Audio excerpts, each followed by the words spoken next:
It's another day to report eyewitnesses' accounts of events in their neighborhood. And this week's edition of the program highlights flood-related activities, how communities and governments are preparing for imminent flooding as predicted, and also how they are dealing with current situations in some areas. This week, our attention is on communities in Delta, Imo, Anambra, and Ekiti states. Welcome to Eyewitness Reports on Channels Television. I'm Yomi Otaigbe. Let's begin from Imo State, southeast Nigeria, where the completion of reconstruction work on the first phase of the Nekede Obinze Road in Owerri came as a huge relief to motorists and residents.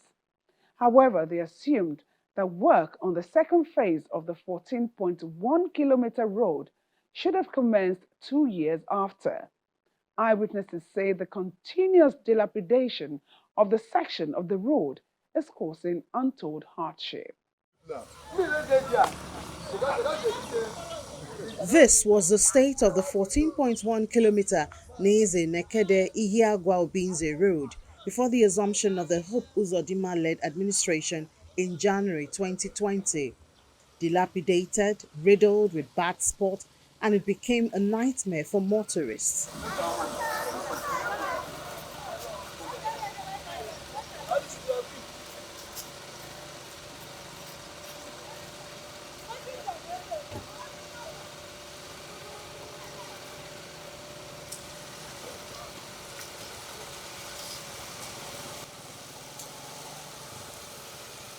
Due to the economic importance of the road and being a major access to the Federal Polytechnic Nekede Police Training College and the Federal University of Technology Owerri, the state government embarked on the rehabilitation of the road.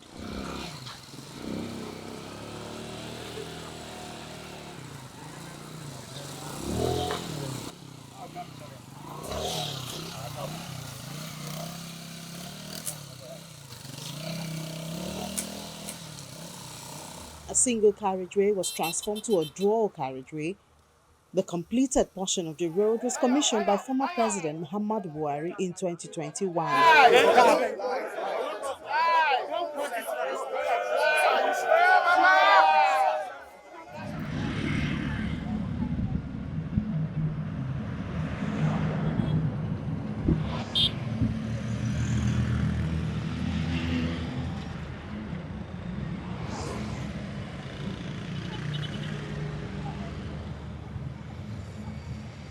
The state government had stated that the commissioned part was the first phase of work, while the second phase that leads to Obinze will be completed in due course.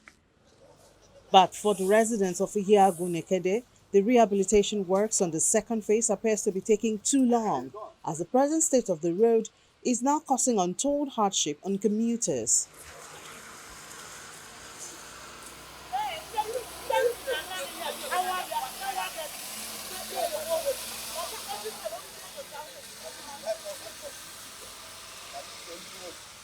Because they have started the road to this very point. We are appealing to them not to abandon it. You can see that this road takes care of a lot of federal institutions. So building the road is also helping federal institutions to do well in whatever area of responsibility given to them. We are appealing to the governor and government of Imo State. Please complete the road that you have started, right from Naze Junction to police post, where the road is being abandoned. We are finding it difficult to access other communities behind us. We are finding it difficult to access the only market we have, which is Nkuku Market. Please, our able governor, we are not quarreling with you. We are with you. Our elders are with you. Our traditional rulers are with you. Please, complete this road for us. We are suffering. It's an unknown and untold hardship. We never believe it will be like this.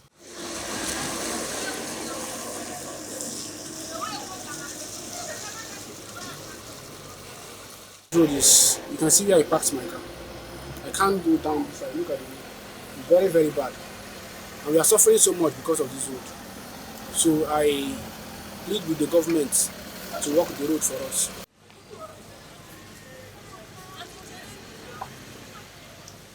This our road is very, very bad. This Ihiagwa, from Ihiagwa police, from that naked police station, till you enter Ihiagwa, the whole entire Ihiagwa, till Kuto Junction, the whole road is bad. There is no way you can access the road. Even the vehicles that are running on the road, they are at risk. People that are trekking with leg, they are at risk. Even people using bike on the road, everybody is at risk. But at this point, I think it's the right time the government come into this matter and know what they will do about this our road, because this road is so frustrating. If you watch my leg is so messed up just because I passed this Iyagba road to this naked. It's very, very bad. So it's so appalling. So government people should come to our aid and do something about this road as soon as possible.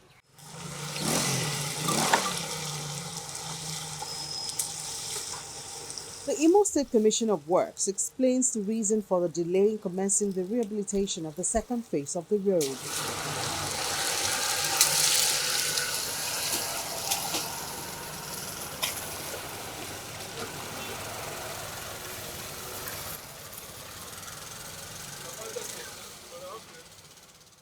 Incidentally, the contractor that is handling the project is the same contractor that did MCC Road. And you can see how we expedited action on that particular road. We intend to give that road the same treatment within the 2 days. I sympathize with the people along that houses. I also use the road. It's not the best at the moment, but thank God that it is still under construction. We'll get it done.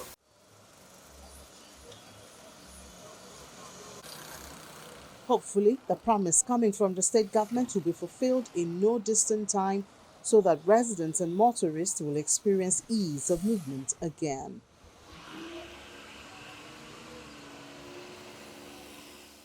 Our next stop is in Ogbaru local government area in Anambra State, where water bodies are already rising, affecting the livelihood of some communities. The rise in water level in Atani may not come as a surprise after the Nigerian Meteorological Agency 2023 flood outlook suggests that communities in Ogbaru local government area would experience high flooding. The threat appears to be having a toll on farmlands now being overtaken by flood.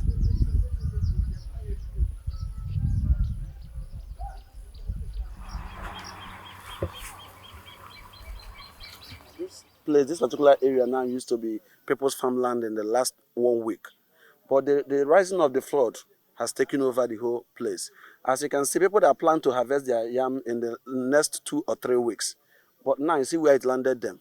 They can't make their money out of it, then causing poverty in the town. As you already know, Atani community is a farmers. In fact, it's made up of farmers. The community is the only source of income for the Atani indigenes, this farming that you are seeing now. But at the end of the day, you see, we don't make any money any longer. Within a short time, the whole community will be covered with floods. Since 2012, this is what we have been seeing. The menace is something else. We have recorded a lot of death. In fact, every year, as the flood is rising up now, Atani community is just, they're helpless. They don't know what to expect. Because each year, we record about 20-something deaths and other casualties. People are being beaten by snake. A lot of things happen that comes with this flood. People are rendered homeless because we expected that the flood will start coming here by September, ending to October. We are surprised to see it coming now. Look at somebody there. Look at the family there harvesting their cassava there. In fact, I don't know what to say. Look at this one they packed here. You just stay in your house. Somebody will call you and say that water has entered your farm. Will go and shake. When you were expecting that it will come in the next 2 months. So this is the situation we have. So everybody is bringing their own out at the same time, prematurely, because it wasn't planned for. So even the road, this only road we have, flood have destroyed it. If you walk around the road, you will see that the road is already gone. So the other village after Atani, that is in our local government here, the Osamala, you can't even access it now because the bridge is cut off by the flood. The impact of the 2022 flood still stares bare on their faces. Roads and other infrastructure damaged, are yet to be fixed. The collapsed bridge at Umunako is one of them.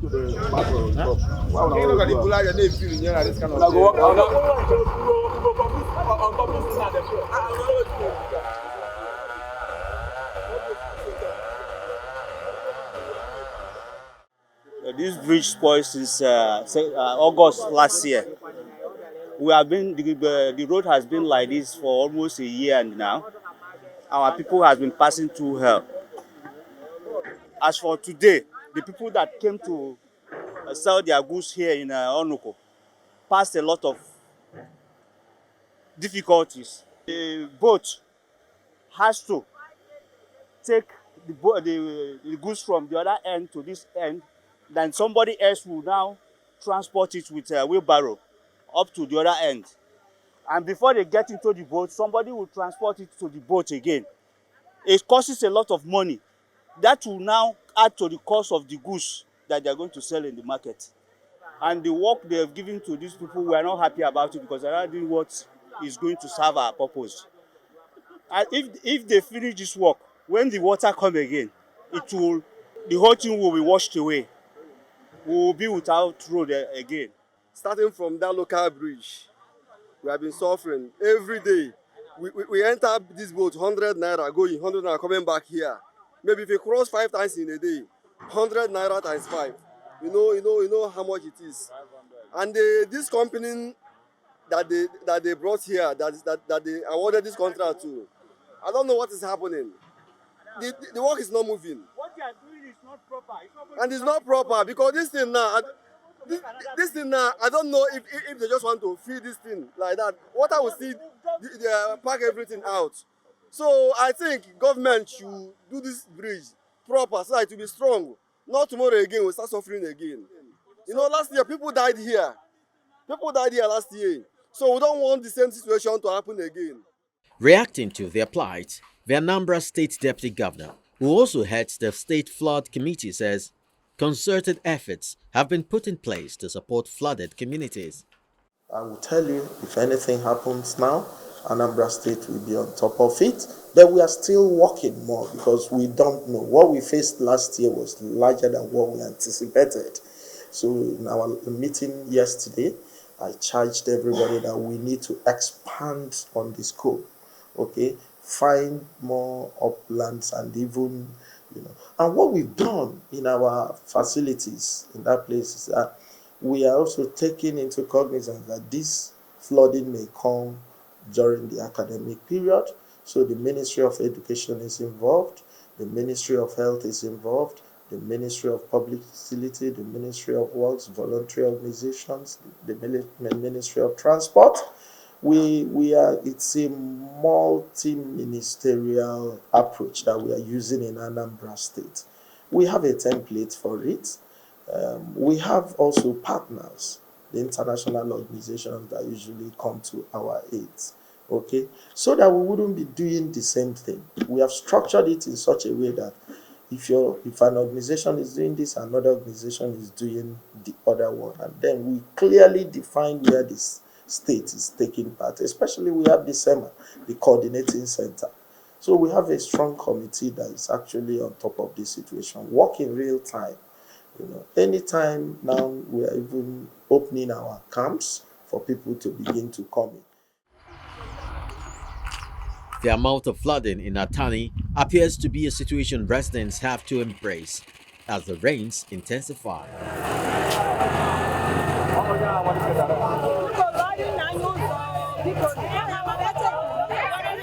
However, it is never too late for any intervention, be it from the state government or community efforts to reduce the impact on their livelihood.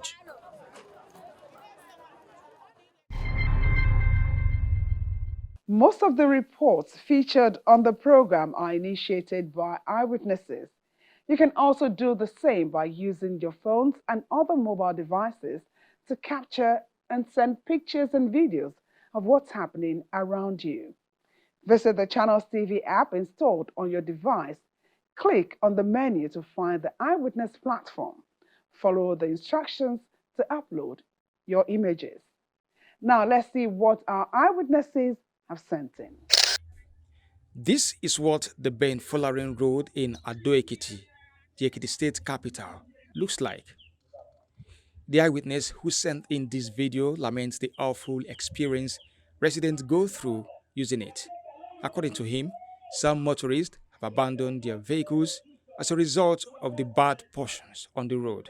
He bothered how several administrations have turned a blind eye to their condition, which is worsened whenever it rains. The next eyewitness video shows a free-for-all moment as people struggle to outwit each other for what appears to be grain during the distribution of food palliative to households in Madaro community in Kontagora, Niger State.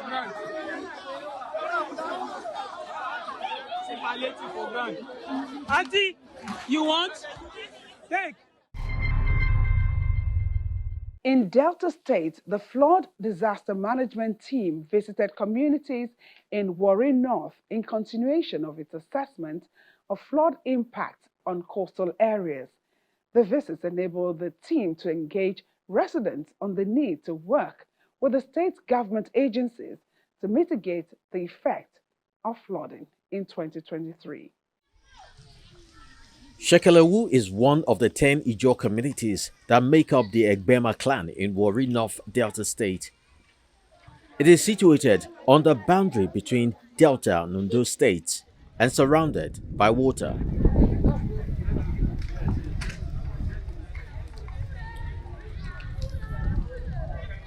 Residents rely on fishing and farming to earn a living, with makeshift wooden bridges constructed to aid movement around the community, especially during the rainy season.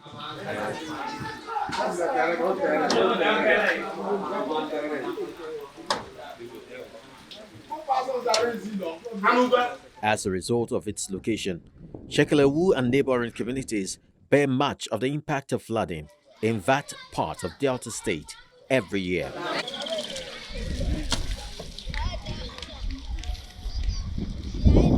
As part of efforts to cushion the effect of possible flooding this year, the state government, through the Bureau of Special Duties, set out to inspect these flood-prone communities.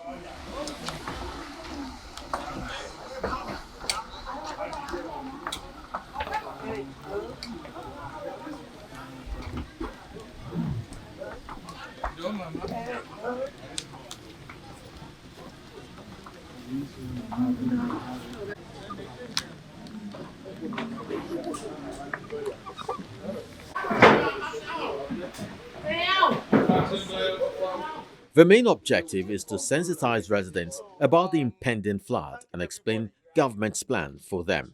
So we can't send message to our people. So tell them, tell government say we are sinking now. Though we be job people, we be fish, but this one where they come so our power not go reach out. Where they come to our head, now we tell them. We don't know say they don't send the message to. So God was so kind. God heard our prayer. The water began to go small, reduce small until we breach a bit.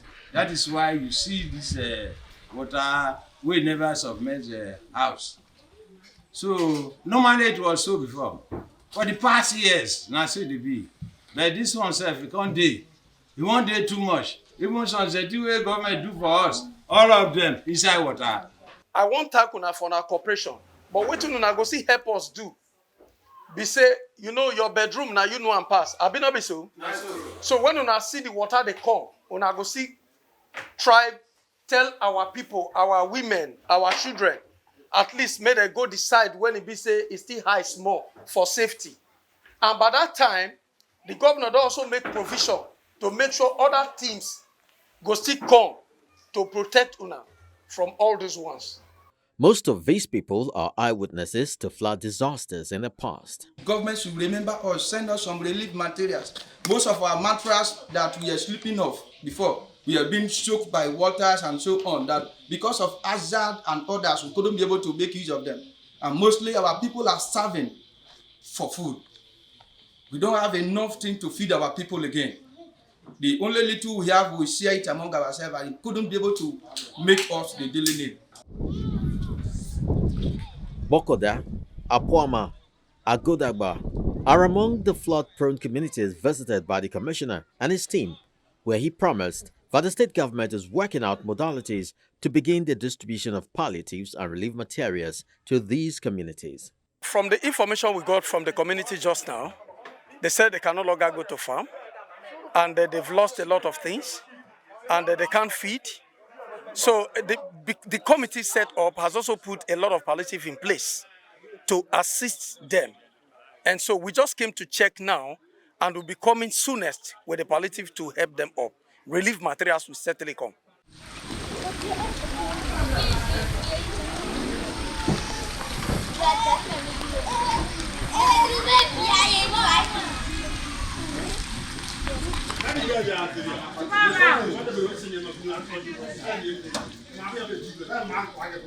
In addition to these efforts, the state government has set up a flood disaster management committee to assess the situation and initiate the process of providing assistance to displaced persons when the need arises.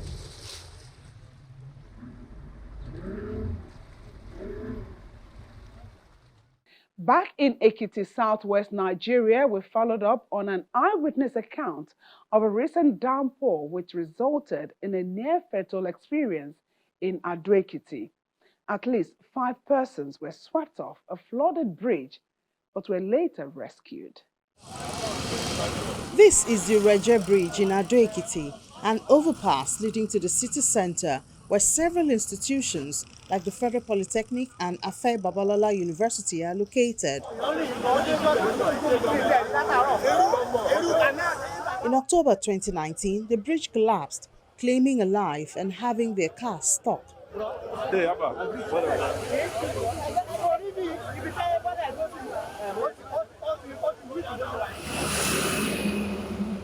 Some 10 months after, the federal government stepped in to construct this box culvert.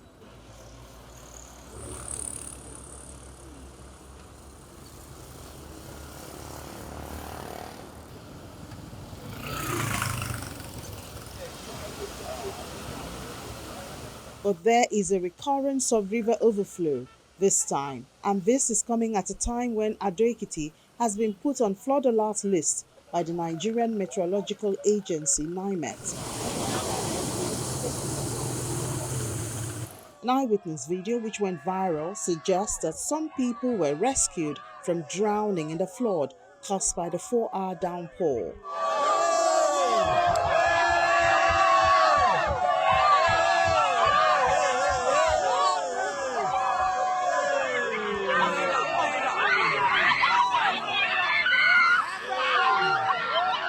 We are 4, so we are now we owe each other like this.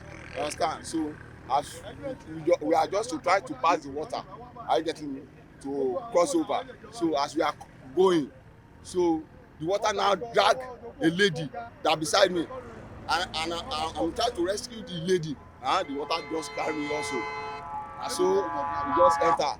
So I just because God and I just thank you, sir. I survived.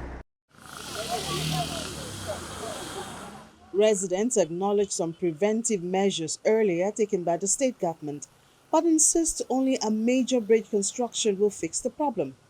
Everybody knows that this bridge cannot solve this problem because the bridge is too narrow. With the volume of water that is coming, the bridge is narrow. So that is the reason. And the rain of that of yesterday, the rain is too heavy. And the volume of water was so heavy that it covers the bridge. We still thank the state government for dredging the river, because if not because of that, what we are saying, we won't be saying what we are saying now. We will have been saying that we have been counting the number of casualties. They should come and make this bridge to be wider. We need a wider bridge, or they raise it up so that it can contain the volume of water that is coming, so that this type of flooding will not come again. Legal luminary and founder of Afe Babalola University also reacts to the downpour as it affects the road leading to the university. The bridge has never been repaired or modified to carry the heavy transport carries now from the north, particularly after Abuja was created in the 90s also. I have written more than 16 letters. The president, deputy president, the House of Assembly, the minister in charge, the FEMA, and so on and so forth. But nothing happens. And every year the budget was prepared, I look at it, there's no provision for this road. When I started my university about 30 years ago, I was maintaining the road, but as a result of my letter to one of the letters, to the credit of Fashola, the minister, we introduced FEMA to come and do some work on it. That was the time we did some minor work. I have always pleaded that you do not want to maintain that bridge. No.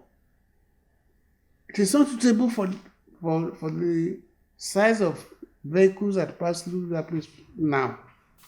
What we need is a dual carriageway and a new bridge to carry vehicles coming in and out. In the aftermath of the rain, the state government's team, led by the deputy governor, visits the location, promising to work on better solution based on his assessment. Thank God that there is no life that is lost. The permanent solution that we embark upon will soon get to our people. Because both the SEMA and the environmental and all the government officials, we are here this morning to know how we are going to treat the flooding. We can't depend on the federal government. This is Ekiti, and we need to try as much as possible to save the lives of our people. The Ekiti state government has warned residents against actions that could aggravate flooding in the state, including dumping refuse and other waste into canals, as well as erecting buildings on waterways. That's the program for this week. See you again next time. I am Yomi Otaigu.